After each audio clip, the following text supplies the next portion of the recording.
And you saw the title. You saw the title. Why people, why people of color and white supremacists agree that Trump must go.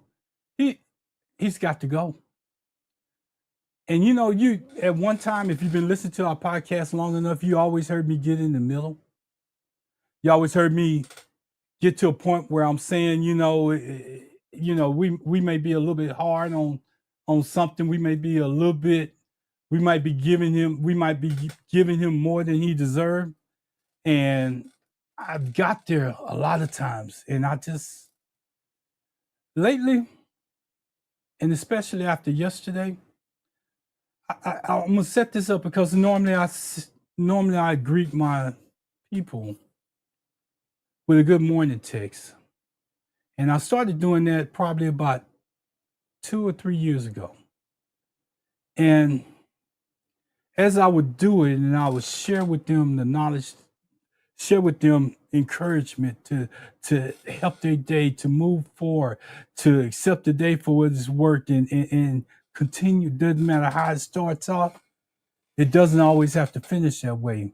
And we have to do that because you never know. And I got to share with you the reason why I started doing it, because it's going to all tie back to where I'm going with this. One of my friends, I can't say it would have changed his path in which he chose, but I often wonder if somebody would just came to him and say, "Hey man, how you doing? How's your day going? Or what's on your mind today? Or what's happening in your life? Or hey man, if you're gonna start off the day, let me encourage you to take your first thought process is a good one." And if you knew anything about this young man that I'm talking about, he's about my age. He's had a lot of stuff in his life that was positive all of his time that he was growing up. I'm a little bit under the weather, but I'm gonna fight through this. So just give me an opportunity. He was always.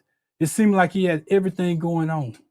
It seemed like he had a path that he had. I don't want to put too much into it, but his kids was in a good place.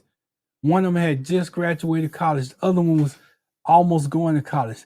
He had a good job. His wife had a good job. They lived, they just moved into a new house. They had so much from the outside that looked so right.